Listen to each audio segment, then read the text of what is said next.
Good afternoon.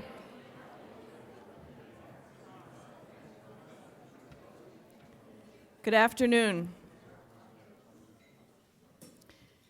My name is Katherine Bertini. I'm a fellow at the Chicago Council on Global Affairs. I work in the global food and agriculture area. I hope everybody enjoyed their lunch, and welcome to all of you to come to hear Dr. Helene Gayle and to welcome her to Chicago. So I cannot possibly follow the wonderful introduction that Susan Crown gave, so instead I'm going to just mention a couple of other things.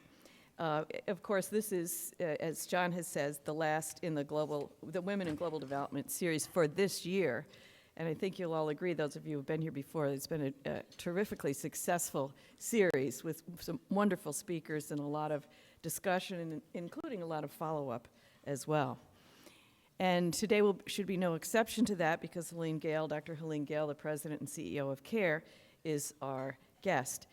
And she's going to focus on her 9-year tenure at CARE and give us some of her insights that she has had in leading one of the world's oldest humanitarian aid agencies.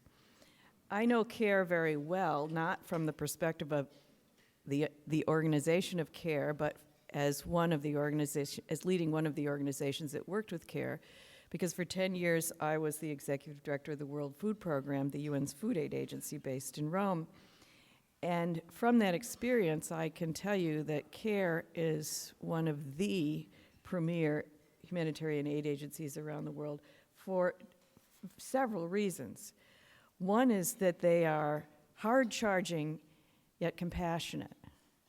They are global, yet they understand the dynamics of the smallest community in the smallest country in the world in which they are working. They are professional, yet they work with lots of volunteers and a lot of people who are working to make their communities and better places and to improve the lives of their families. Oftentimes people say, oh, I get all these solicitations in the mail, to whom should I give? And I usually encourage them to stick with tried and true organizations, and there's really no more tried and true organization from our perspective in the U.S. that works internationally than CARE. They have had the benefit of 9 years of Dr. Gayle's leadership, and they have thrived in that 9 years, including a new emphasis on women and girls, and they've become a very important leader in this area. I should say also, Dr. Gayle, that before you joined CARE, and when I worked with CARE, the head of CARE was male, the head of Save the Children was male, the head of Catholic Relief Services was male, the head of the World Vision was also a man. And those were the four that we probably did the most work with in terms of food assistance around the world. And now for at least a few years, 9 in Helene's case, 3 of those 4 are now headed by very prominent and effective female executives, one of whom, of course, is Helene Gayle. She comes to CARE after having been at CDC, after having been at USAID, after having been a consultant with many different organizations, and also after chairing President Obama's Advisory Council on HIV/AIDS.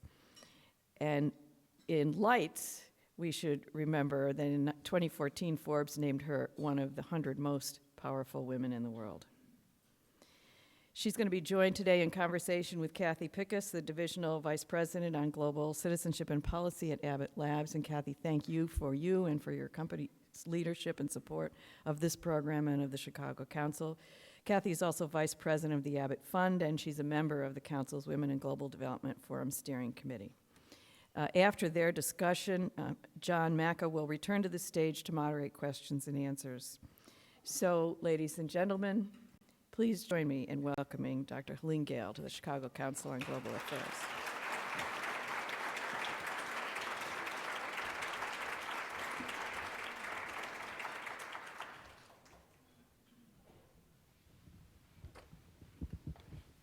Well, thank you very much, Catherine, for that introduction, and of course, Susan, for your wonderful words prior to lunch. And John Macca, thanks for organizing us today, and Ivo, thanks for this opportunity.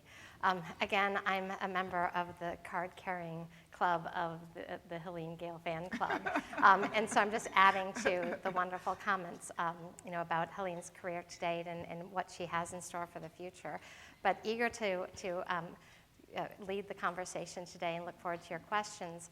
I've known Helene for 30 years, and Helene, as you can well imagine, has been an inspiration and a mentor and a role model for so many professional women coming through the ranks, and I have to add my name to that list as well.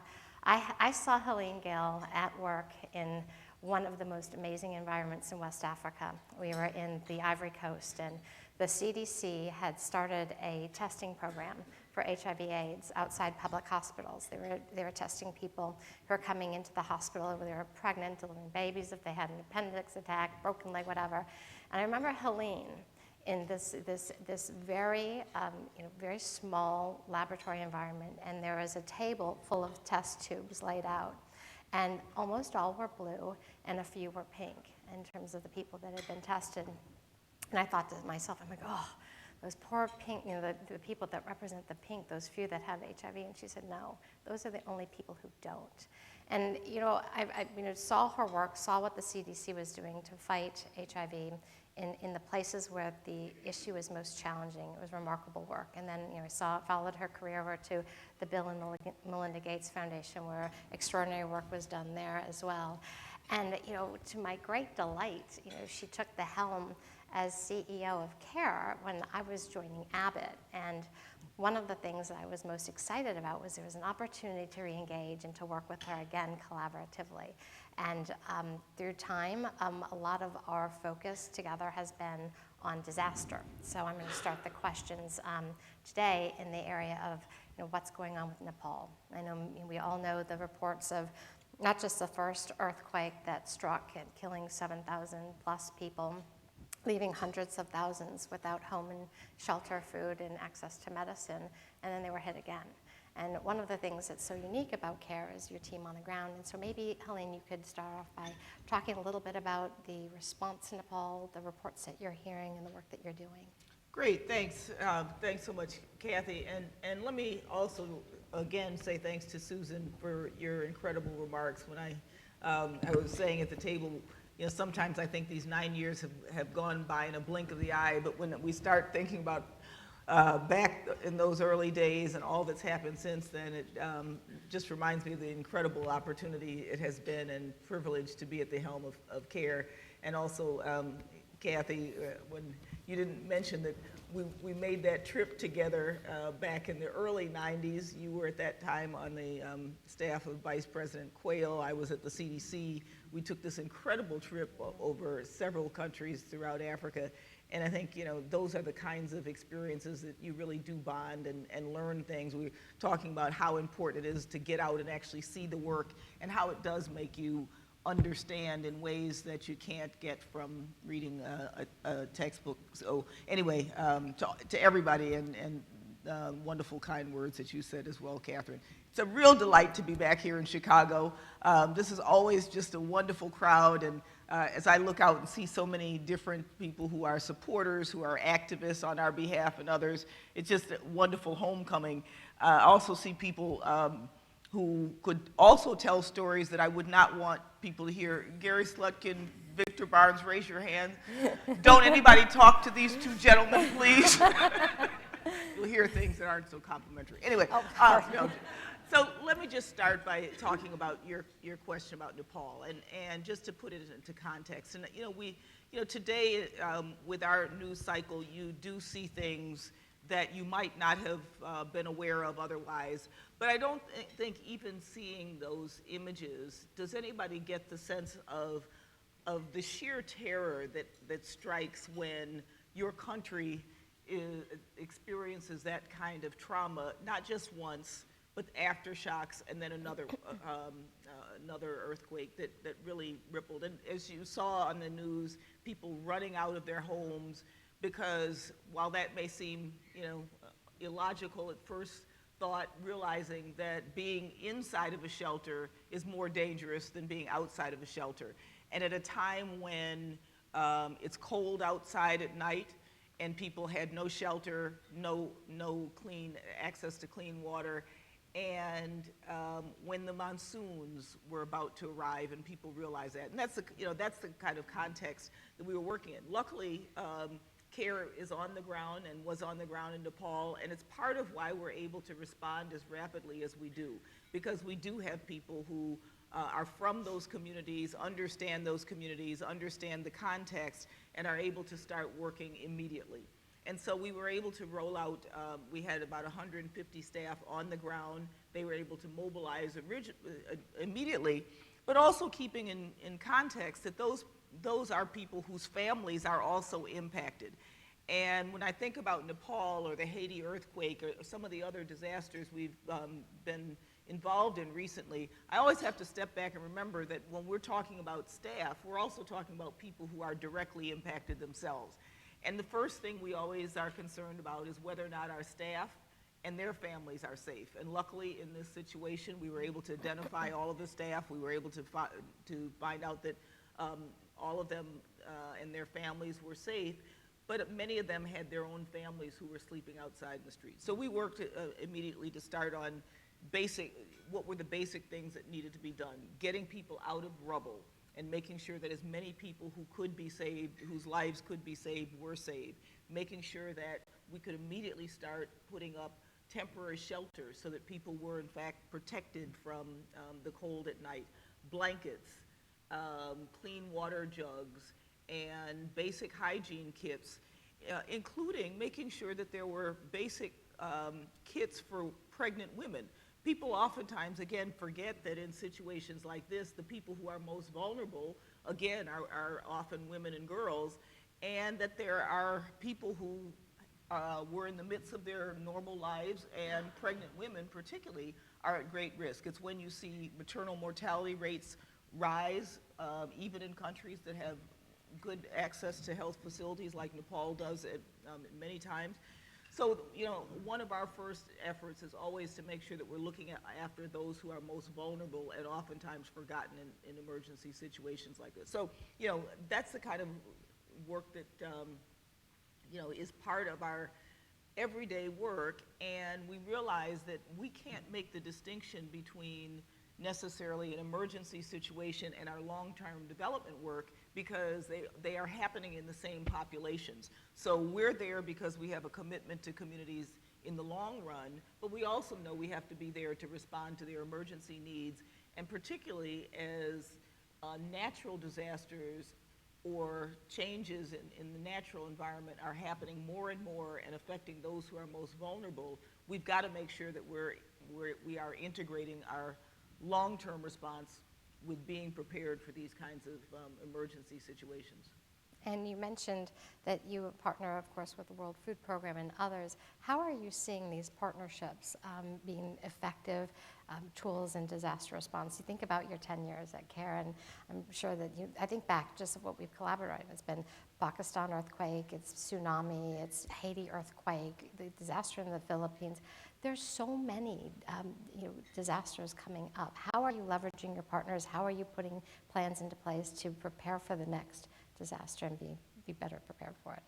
Well, I think one obviously is, even as large an organization as CARE is, no one organization is able to be effective and have the impact all by themselves. And so partnering is just core to who we are.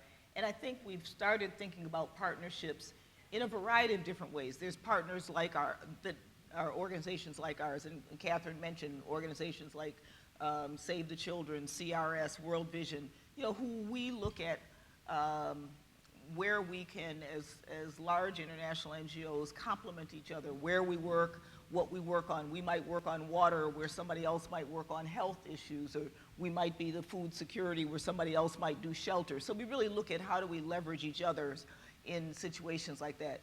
But we also work increasingly with partners who bring something different than us. And particularly as you know, some of our work with the private sector. So UPS, whose whole organization is a logistics machine, has really helped us to improve our logistics when it comes to responding to emergencies.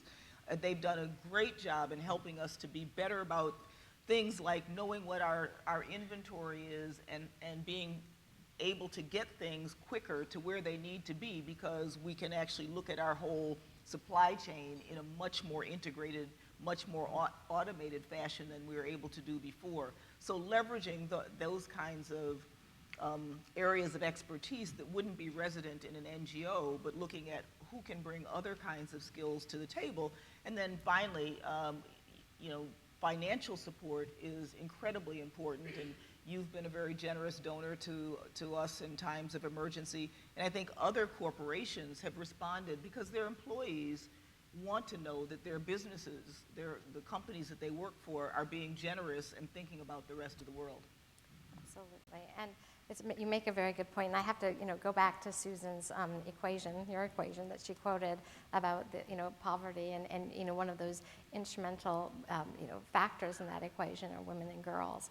When you came to CARE, you put a strong emphasis on women and girls and how to improve their status, whether it be health. I love the fact in terms of freedoms and liberties. Do you want to talk a little bit about your work in that regard? And going into CARE, did you know going in that that's what you wanted to address, or did you, through your first couple of years, really start to see the impact that investment in women and girls could make to have a transformational difference in these economies? Well, I think it's a little bit of both. When I first came to CARE, that was in motion. And I think it's not surprising, it's not necessarily totally unique to CARE, but I think that those working in the international development arena have come to the realization that if you're going to have an impact on global poverty, investing in girls and women is going to give you the best return on investment. But at the same time, I think because I came in and because of some of my previous experiences, I was totally convinced and committed, and I think was able to continue along a path that perhaps somebody else coming in with a different set of experiences might not have embraced as readily. And so, I think it's both the combination of CARE's many, many decades of experience at the country level, a lot of my experiences working in health, previously looking at the realities of how girls and women are disproportionately impacted by poor health, but looking at what the incredible catalytic benefit is when you can invest in a girl or a woman. And so it's both, as an epidemiologist, you go where the numbers are. So girls and women make up the majority of those who are living in poverty around the world. So if you want to have an impact on poverty, you go where the largest numbers are. But more than that is the fact that if you change a girl's life and give her an education, she's less likely to marry early, she'll have fewer children, her children are likely to get an education, and you kind of start this virtuous cycle that really creates intergenerational change in a way that you don't. Study after study has shown if women have equal access to inputs for farming, for instance, crop yields go up. If a woman has extra income, she is more likely to put that into her family, directly into food, education, health services, et cetera, than men will when they have extra income. So, all of these factors continue to support the fact that it's the best return on investment if you want to have an impact on reducing global poverty. So, as you talk about this strategy, and we were just before coming in, we were talking about her day yesterday, and it led into a conversation about her week. And you have circled the globe, I'm sure, dozens of times. And along the way, I'm sure that you will take away with you from CARE as you go onto your next venture, images and stories and friendships and learnings of people who you've met on the ground. Would you mind sharing some of those stories of people who you've met in the context of the women and girls that you've seen and whose CARE's work has transformed their lives? How much time do you need? I know. have? Well, I could tell lots, and I think about, for instance, one of the programs that I think is the most transformative is our work with Village Savings and Loans.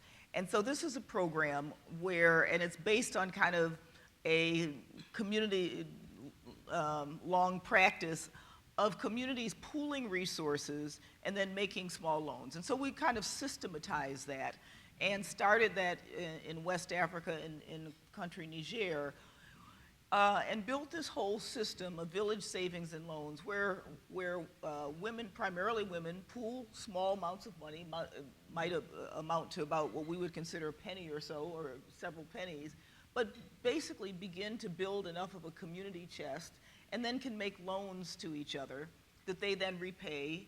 And oftentimes they use these loans to start small businesses. We help them to figure out which businesses would be the most lucrative. And from that, they start to have an economic foothold.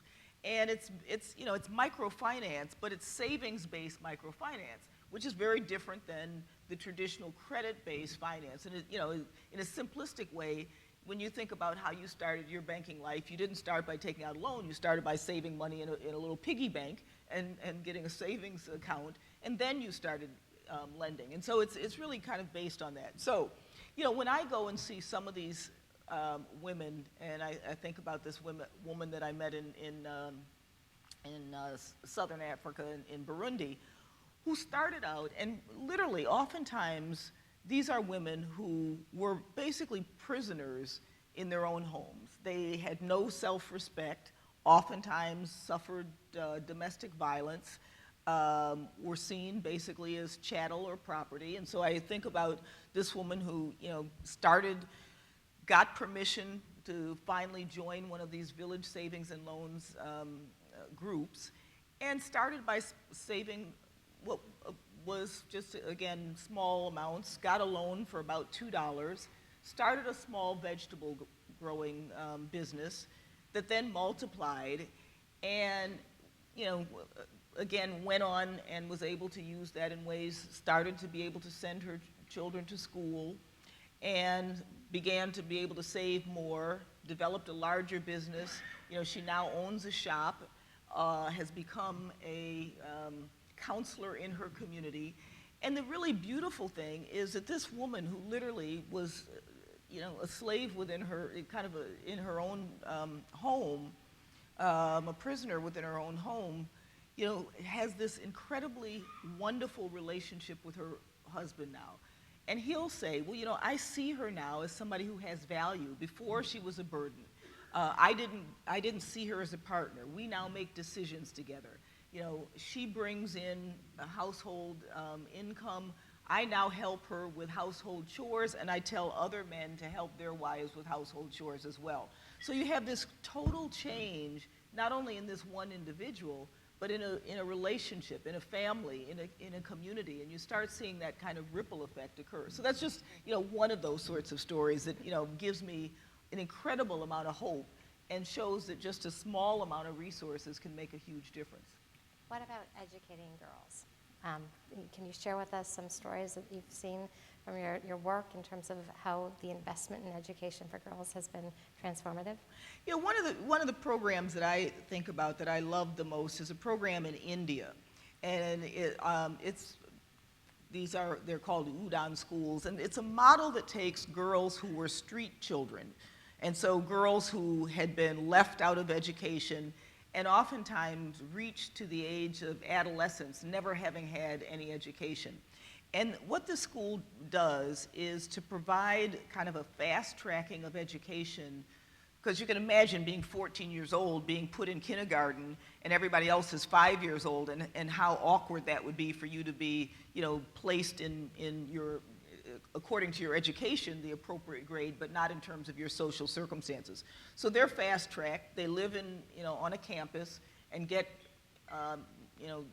within 9 months, catch-up growth so that they can go back and actually enter school at an appropriate age or close to an appropriate age. And you talk to these girls who were begging on the street, and what it does for them, not only to have an education, but to have access to a shower, to be able to wash their hair, to put on a uniform. I remember talking to one young girl who said, I asked her what was her favorite class, and she said, well, you know what, my favorite class is karate, because I now know that I can defend myself, and anywhere that I go, I don't have to worry about whether or not I'm going to be beaten up or taken advantage of.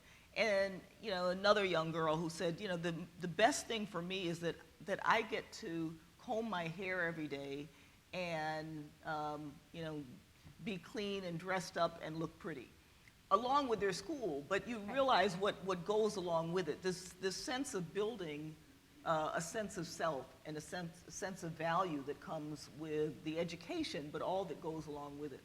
Remarkable. You were here, I think it was 8 years ago, and you came to the Chicago Council to, I think, kick off this Women and Girls Forum, and here you are today. And I remember you, as the head of CARE, were one of the first NGO leaders to really look at the opportunity that exists of working within value chains of businesses. And I remember you sat on the stage and you said something that I repeat far too much, is that you said, we gave people fish, we taught them how to fish, and now we're going to revolutionize the fishing industry. And I remember thinking to myself, I'm like, that's it, that's what we're trying to do. And what you have done, though, is through CARE Enterprises and beginning to think about the roles of NGOs and how they can partner. What have you been looking at in terms of the investments made and the programs development that really represent that kind of vision? Yeah, no, thanks. And it's one of the things that if I think about some of the things that we've done over the last 9 or so years that I've been there, I think it's one of the things I'm proudest of, is this whole way of creating a different kind of social value that is really linked to growing economic value at the same time. And how do you really create those kinds of partnerships that recognize that if you can create a sustainable source of income and revenue, you can also create social value at the same time. And I think, to me, it's one of those areas that I think has the greatest potential for changing things in major ways. So a couple of examples. For instance, we're partnering with several companies, Gap, Walmart, who are working in the garment industry in Bangladesh. And so we have a program that we started with Gap called the PACE program, and it's educating women garment workers in countries like Bangladesh, where oftentimes those garment workers were very much exploited. And we teach these women who are very low literacy, numeracy, and other things, as well as education within the community, helping them to learn about nutrition, health, and all the rest of it. But what we and those partners said is that we're not going to be satisfied just saying that we're helping a number of women, individual women who are garment workers. But what we really want to do is to set the standards around what does it mean to be fair employers in these industries. And after that horrible fire in the factories in Bangladesh a couple of years ago, we, along with several of the partners who were working there, have been working on really not only what are we doing directly, but how are we shifting the policies? How are we really changing the way industries engage in poor and middle income countries so that women garment workers can get a fair wage, but they can do it without putting themselves at risk. And they can do it in ways that start to bring the standards up in those countries to the same sort of standards that we insist on here. So that's one of the kinds of examples of how you can use a program like that and use it in a way that actually shifts policies that have a much greater impact than just how the people you touch indirectly. Another one that I think of, and this is by somebody who I guess is probably a competitor of yours. It's okay. Danone. It's a good one. It's a very But it's a lovely example that I talk about a lot. And this is a program that we have with Danone, the milk yogurt company in Egypt. A community collection system that has people who otherwise would have, women with 1 or 2 cows, often poor rural women in Egypt, who previously would sell their milk products to middlemen who oftentimes took advantage of them. They were always at the vagary of supply and demand, didn't know if they were getting a fair return for the milk that they brought, didn't even know a lot about how to make sure that the cows were able to produce the most milk. So in this program, they actually are part of a community collection system that becomes part of Danone's supply chain within Egypt. And that project has taught those women how to take better care of their cows, how to make sure they know when they're sick, how to give them more water so they produce more milk, all of the things that they didn't know about. And then they get to take it to this well-outfitted community collection center where they're treated with dignity and respect, where they know that they're going to get a fair, consistent price. And then this becomes part of the global supply chain, the national supply chain. It's less expensive for Danone. It's more environmentally safe because they're not having to transport things long distances. So it's one of these wonderful win-win situations. They become part of a supply chain that guarantees them an income. We also work on making sure that they get the kind of training to help them to be better at what they do, learn about nutrition, et cetera, all these other things. And then Danone has a sustainable supply of milk that now that they anticipate that project could become up to 50% of their supply in the country. So, you know, it's incredible things like that I think are changing lives at the same time that they're creating economic value for those countries. Absolutely. And so you're talking a little bit about a model that we were all discussing not too long ago around shared value. And, you know, we've been playing in that space as well. But now your next endeavor, do you want to talk a little bit about what you will be doing with Mackenzie coming up here in a couple of months that really builds on this theory? Right, so to the extent that I know what I'm going to be doing next, so just to back up, you know, when I was first announced that I was stepping down from CARE, I said that last fall, you know, based on timing, when's the right time, how long does anybody stay in a job, et cetera. But I announced with a fair amount of lead time because it made sense for the organization to have time to choose a successor. And I have a wonderful successor, Michelle Nunn. Many people may know her name.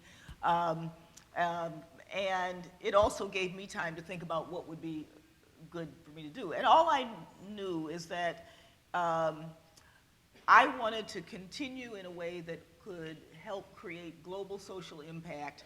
But I would like to do it in a way that builds on the fact that I'd been in government, private philanthropy, toe in the private sector, and then this experience with a not-for-profit. And there's not that many things that bring that all together. So I read this job description, got a call from a recruiter that said, Mackenzie, the big global consulting firm, is spinning off a not-for-profit that they would like to look at as a multi-sectoral way of creating innovative solutions to big global problems. I said, hey, sounds like the right job. Now, it is a startup. It is just beginning. It just launched one program around creating employment opportunities for unemployed youth around the globe, and it's US, Kenya, India, Mexico, and Spain. And the idea is to try to build out and think about other areas where Mackenzie's kind of brain trust in looking at you know, how to bring different sectors together, their ability, their great analytic capabilities, how do you take that and then look at it in not in a consulting way, but in a practical way of looking at problem solving, hopefully problems that others could, solutions that others could replicate and take to scale as well. So it's about finding replicable, scalable models to solve big global problems. Very exciting, and we look forward to working with you in your next endeavor. As you start to head you know, out of CARE and into the work with Mackenzie, there's a big conversation around the Sustainable Development Goals, and I'm sure that this conversation will you'll be quite interested in your new capacity.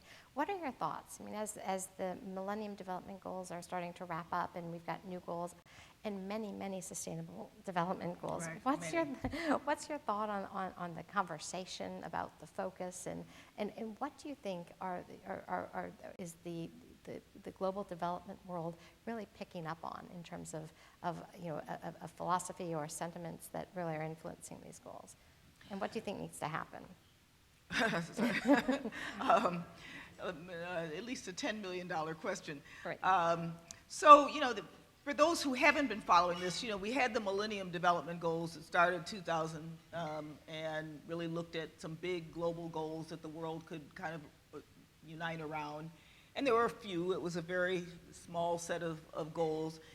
And then those were to last to 2015, so now there needs to be an add-on, and that's the Sustainable Development Goals. And I think there's been, there are pluses and minuses about how we've moved from the Millennium Development Goals to the Sustainable Development Goals. One, I think there's a plus, is that there's been much greater engagement. The Millennium Development Goals were developed pretty quickly and by a fairly small group of people. And this has been an incredibly inclusive process that has involved the private sector, governments, NGOs, and it also looks like something that's been developed by lots of people because there are many more goals, and it's much less well-defined and clear. And for those who believe that you're best able to accomplish goals when there are few of them, where they're very well-defined and tangible, worry that the Sustainable Development Goals are a bit of a smorgasbord. That being said, sometimes the creation of these goals, the process of creation, is almost as important as the outcome. And I think if people can take the Sustainable Development Goals and figure out what set of them best apply to the work that they're doing, then perhaps you get a little bit of the best of both worlds. And I think the other positive is that it does introduce this notion of sustainability, which wasn't as much part of the Millennium Development Goals, and the fact that we have to think about not just poverty eradication, but also looking at the issues of our globe and our planet, and how are we looking at what we do in a way that's also sustainable, and looking at climate as well as the issues of poverty together. I think, and the environment, I think is actually a positive. So, my hope is that people will look at these as a guideline for where we want to go in the future, understanding that they are not as well circumscribed as the Millennium Development Goals. And by the way, we haven't totally accomplished all of our goals on the Millennium Development Goals, and I think there's a lot of focus also on making sure that we stay the course on those and don't switch totally to thinking about this broad set without making sure that we continue to make the progress that we committed ourselves to for the MDGs. Absolutely. I think I have time for one more question before we're taking questions from the audience. So you've got a couple of more weeks, and then Michelle will come in. And when you start working together in this transition, what will be your parting advice to her? I guess, there's lots of parting advice, but I think one is to, stay focused. I mean, I think that, there are so many things to accomplish in this arena, but being able to focus on a few things and do, be able to accomplish those and do them well. I think I tried to have a set of things that I came in with, not that I came in with, but that I evolved in the early days, that I've tried to make sure that we stick to those. And so I think that will be, part of it. But I think this issue of partnership and continuing to look for better and more ways to build partnerships. I think, we really very much have evolved, as you said, from, as you said that I said, from an organization that focused on giving people fish to teaching people fish to really looking at how do we revolutionize the fishing industry. So I think that piece of, shifting from an organization that thought as much about what do you do directly as who we are. So, our work on the ground will always be important, but I think we're at a point when if we don't take what we do on the ground and see how we can multiply that impact even greater, how do we use our voice and advocacy, for instance, to take what we know works on the ground, but then to work with policymakers to make sure that we have policies that support that. I think that we'll miss an opportunity if we only think about who we touch directly and not how our work can be amplified indirectly. And so, I think it's that shift to that next phase and really making sure that that's where our value proposition is, along with continuing to focus on girls and women and the partnership development. That's going to be an exciting next phase It will be. for both you and for CARE going forward. So John, I'll kick it over to you because I know we're going to have some questions for the audience, or from the audience. Thank you, that was great. We covered a lot of ground, but now we want to hear what you want us to focus on more. So please raise your hand. We have microphones around the audience. Introduce yourself briefly and try to frame your question as a question. We have one right back here. Thanks. Hi, Helene. I'm so glad you're here today. My name is Ann Knapke, and I'm finishing up an MPP at the Harris School. And so I'm interested if you can give some background. Public policy is a really important piece of the equation to some of the sustainable development that CARE is most known for around the world. CARE's had a really important role in the advocacy, voice in the advocacy debates too around policy. I'm wondering if you can give a bit of the lay of the land, given kind of the partisan nature of DC. The GFSA, the Global Food Security Act, was moving at one point, and now there's potentially a revival of that. I'm not sure, but I'm wondering if you can give a lay of the land of where you think the emphasis is, if it's on a big piece of legislation, if it's going to happen piecemeal through different issues, or if it's more on kind of the regulatory side, like changes to food aid, where it is and where you think it should be. Yeah, I'm happy to talk individually about a lot of the specifics of that, and there are other folks who in the room who are very involved in some of that, and so I'll say a little bit about this, a bit about the specifics, but more generally, I think that in any of these issues, it is really important to look at how you can optimize the middle in these debates, because there are always people on extremes that you're never going to be able to convince one way or the other. But I think usually in most of these situations, you've got people, 75, 85% are probably in the middle. And if you can figure out how to appeal to the things that are of interest to them, then I think you can sell your argument better. And so two ways that we try to do that. I was mentioning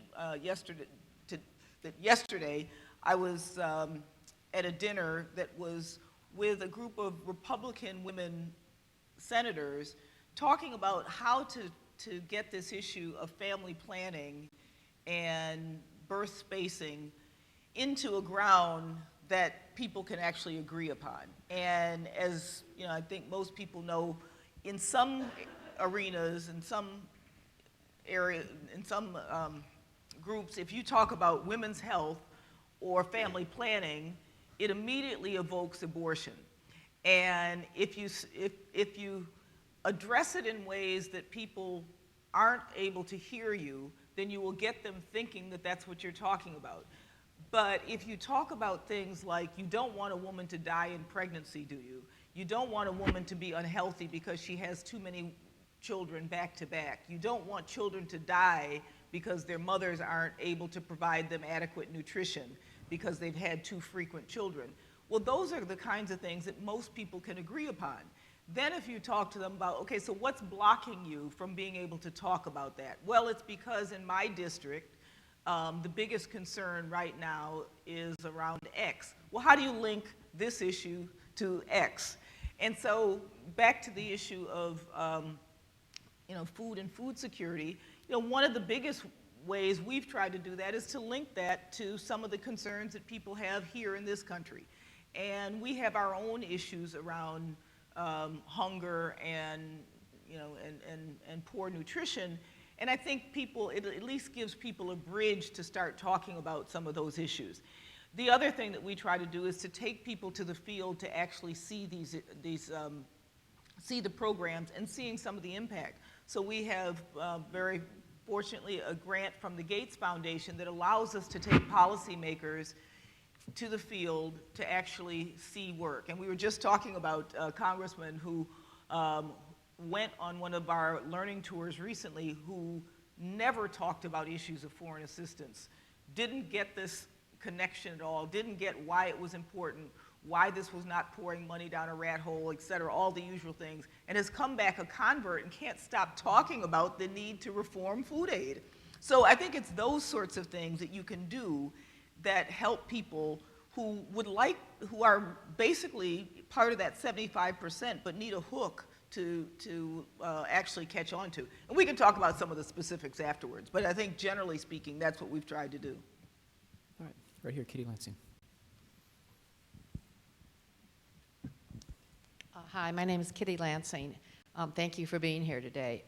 How does an organization like CARE decide to go into countries which I would probably describe as having fragile environments, Right. Political instability? I mean, countries like Pakistan, Afghanistan, Yemen, Egypt, I mean, lots of countries. Because, you know, today there's so much at risk for the personnel of a group like CARE. So what's your criteria? Yeah.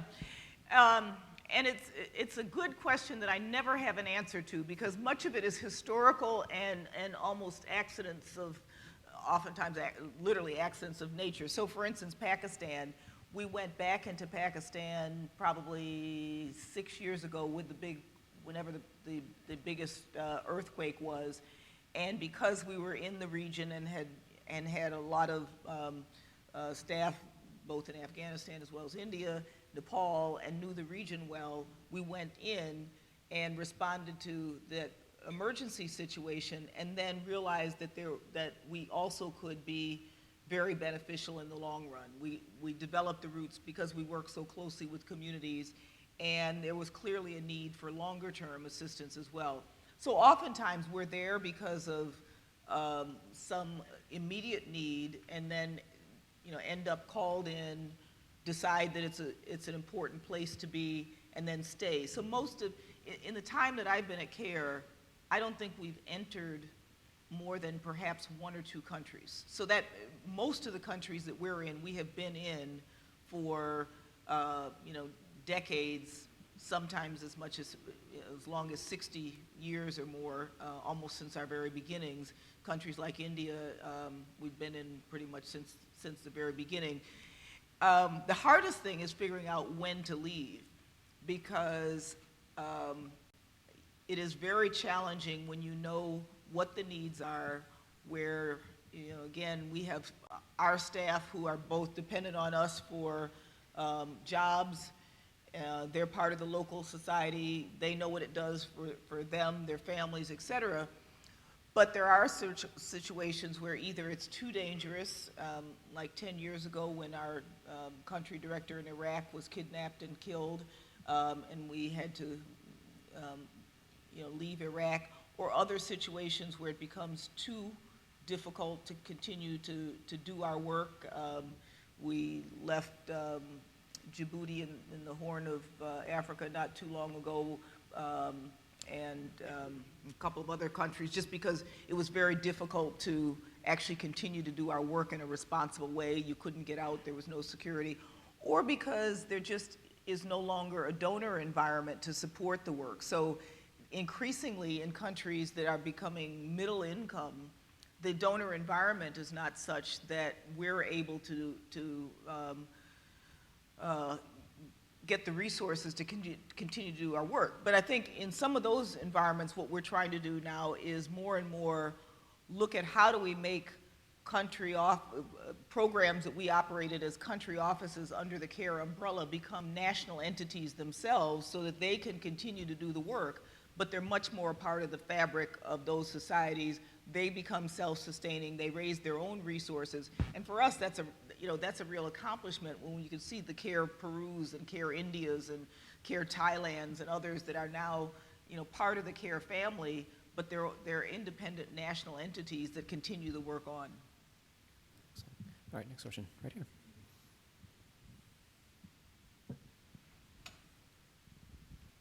afternoon. Hi, Helene. My name is Liz Mangami, and I work in Zimbabwe with youth who are heads of household. And I'm really interested in finding out, as you transition out of your position at CARE and are going into Mackenzie, this whole topic around women and girls. From my experience, what I'm finding working with women and girls is that patriarchy is a cultural thing. And as much as we invest in women and girls, the culture is that women want to participate in their lives in a certain way that is not progressive for our context. But in our organization, where we work with boys, it's actually the boys that are helping us transform the girls in the way that they think. And I'm just wondering that as you transition out, is there a way to change the language around women and girls to make it more about gender mainstreaming? Because sometimes when you speak to men, when you speak to boys, they feel left out of the conversation because it seems this is just a section for women and girls, yet the women and girls themselves are wanting to play that woman role that is what we're trying to fight against with work within women and girls, with the women and girls focus. Yeah, no, wonderful comment. And, you know, one of the things that we have in our work around girls and women is really evolving that notion that the flip side of focusing on girls and women is that you also have to focus and engage boys and men in the process. And that in some ways you almost make it more difficult if you've changed the way that a girl or woman views herself, but you haven't changed the way that the rest of society or her partners or her sons or brothers, et cetera. And so we work as much on making sure that boys and men are part of the equation. And you know, when we talk about the focus on girls and women, it really translates into having a gendered lens. And a gendered lens doesn't just mean that you're focusing on girls and women, obviously. It means that you're looking at how does gender impact the lives of people across everything we do. And how do we look at that in a way that makes sure that what we do with girls and women, the reciprocal of how our boys and men engage in that is also part of that dynamic. And so we've got a lot going on around boys and men engagement, as well as, you know, women, girls and women. But still the measure is how are we changing girls and women's lives, which takes changing boys and men, but we want to make sure that as part of that, the end goal is that we really want to make sure that whole societies have that kind of balance that is really what we're seeking. Okay, next question. Oh, right over here. Hi, my name is Eric Friedman. You talked about a lot of different kinds of programs: disaster relief, microfinance, health, education. How do you prioritize your resources among those? Yeah, good question. And you know, some of that is a little bit chicken and egg because we are donor driven and donor dependent to a certain extent. And so, you know, we try to both shape how donors prioritize their resources, as well as we respond to what interest and what resources are available. So that's part of it. Is that, you know, some of it is really around that how do you shape the donor landscape at the same time as you want to make sure that you're responding to, you know, where the resources are. But more importantly, you know, we work at the community level, helping to develop strategies that make sense and fill the greatest needs for the places that we work. So we don't go in and say, you know, what we want is a program in X, Y, or Z, but again, having worked with communities for years and often decades, knowing who else is there is a huge part of it. What other organizations are doing different things? Where does CARE have a particular niche? Where is our expertise? What are the needs of the community? So it's pulling all of that together and developing strategies that are tailored to the local context and really meets the needs that are greatest in the areas that we're working in. And then, you know, there's also where are there resources that we can pool and put towards those strategies. I actually have a question to build on that. You've been at CARE now for about a decade, and technology has shifted pretty tremendously in that time frame.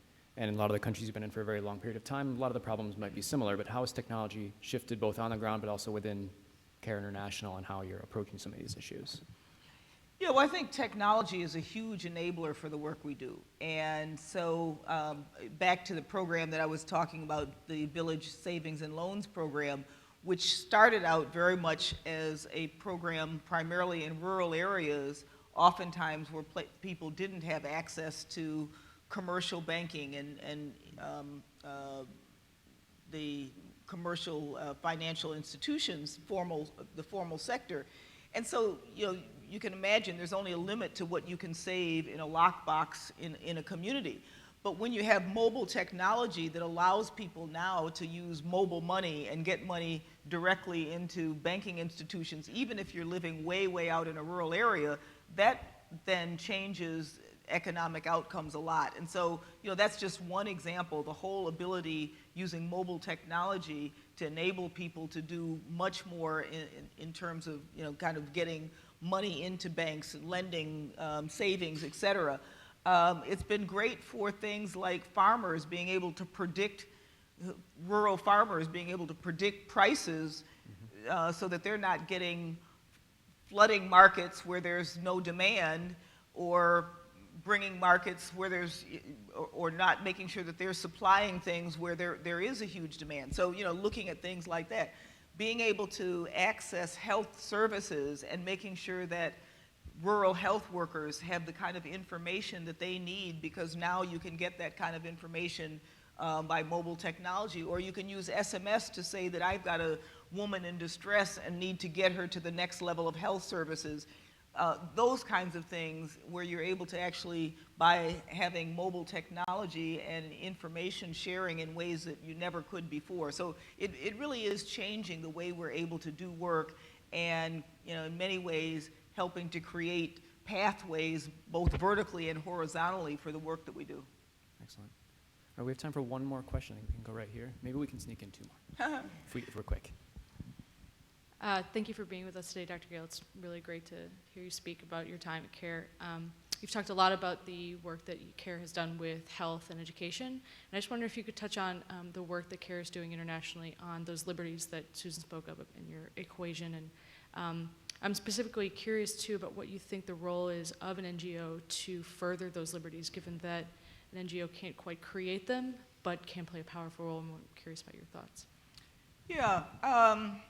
Thanks for that. And, I think the way we try to look at our work is that, back to Susan's equation, and I'll just divert to say, one of the things that Susan used to say all the time is, you talk about all this development stuff and people don't get it. You got to figure out your elevator pitch. How do you put it succinctly? And so, even though you credit me with that nice equation, it's because you always pushed us to be able to say something nicely and succinctly so that people actually get what you're talking about. So, I think that second part of the equation, which is really looking at how do you look at some of these, what we call underlying causes of poverty, the lack of equity and justice and all the rest of those. And so we try to do our work in a way that taps into that. But recognizing, if you go into a community and ask them what they want first, they don't usually start out with, I want my rights. They say, I want water, or I want food, or I want my children to be able to go to school. So if you can do that in a way that also helps embed that notion of rights and responsibilities, how do you actually ask for the things that as a citizen you deserve? One of the programs, just as an example, that I remember visiting in Rwanda, and this was a program that was focused on a population that had been historically kind of marginalized, didn't have access to education. And it was an adult literacy class that was teaching adults to read by teaching them to read the Constitution. And in the context of learning to read, they also learned what their rights were. And so it was a wonderful example of how you can embed something that's a basic need, or something that is something that will enable people in an immediate sense, but do it in a way that also helps them to understand this notion of rights and responsibility. The whole focus on girls and women and attacking some of these cultural biases and as you mentioned, kind of the overall cultural milieu is one of those ways in which we also look at how do you make sure that something that is so basic the inequity of, between men and women in many of the countries in which we work. How do you use that as a way of getting at some of these other issues as well? So I think what we try to do is to embed some of those notions of good governance, building the community voices. How do you build the voices of civil society while you're also looking at how that can be used as a way of delivering water, education, and health, and really tackle those underlying causes of poverty, but do it in a way that is tangible enough for people to actually embrace it. Okay. Saw the last question back here. Sorry. Yep. Is this on? Okay. I'm Angelica. This is going to be a more general question, but as someone who's about to embark on her graduate school journey, I'm wondering what advice you can give to someone in terms of either educational experiences or fieldwork research, what you would advise to someone who wants to work in an organization like CARE. Yeah, well, it is general and difficult to give one particular answer, but you know, I think just broadly being willing and able to think creatively about opportunities. You know, I, as you can imagine, get lots of people who have heard about CARE's work who would all love to come and do an internship at CARE or do something CARE, but obviously we don't have internships for all the people who would like to do great work overseas. But sometimes you can take an opportunity that may not look like exactly the internship you wanted, working in even a domestic organization that focuses on social justice or inequity issues, or doing a job that might not seem at the right professional level but allows you an entree into an organization. So I just think being, you know, relatively creative about what opportunities might give you the kind of experience that gets your foot in the door. You know, I also, in this day and age, different than when I was trying to put a career together, you know, being able to go on the internet and see everything that's out there and just looking at the range of things that are available and, you know, taking advantage of some of those. DevX is it is the development Match.com equivalent that you can go in, and they list all of the jobs that are open in development, and it's a good way of getting a chance to see what your skills match with what's out there in the development world. So I know you said no more question, and we can't take a question, but I just want to acknowledge the person who put his hand up to ask a question. One of my other board members, former board members, Ken Lehman and his wife Lucy. And just to round out it again by saying thanks to Susan, but also thanks to Ken, who now continues on our board. We have an advocacy organization. We did 2 spin-offs while I was at CARE. One is a private sector spin-off, and the other is an advocacy and policy spin-off. CARE, Ken continues on that board of our CARE Action Network, and I see some of our CARE Action Network volunteers in the audience. We have a network of 200,000 plus activists who can write letters to their congresspeople and other things to express their opinions about the importance of global poverty. Hopefully, many of you will want to sign up and be part of the CARE Action Network, but Ken's on that board, and to Ken and Lucy. Yeah, absolutely. Please. I was just going to quickly comment on how all during the 90s, you know, a question was raised about how we operated in difficult and challenging environments. And sometimes we're able to go right in the front door, and sometimes we have to tiptoe in the side door. And all during the 90s, CARE taught several thousand girls in Afghanistan during the first period of the Taliban. And we had an understanding with the Taliban that if this teaching was done behind the walls of private residence by women instructors, they were going to not do a thing. Yeah, we called them sewing schools. Right, and then President Right. Karzai came here to speak to the Chicago Council during the height of his popularity. And we stayed for the dinner and were able to introduce ourselves. And when I said I worked with CARE, he knew all about this program. And so sometimes you find ways, you know, and I think it eventually, you know, pays dividends. Yep, it's a good example.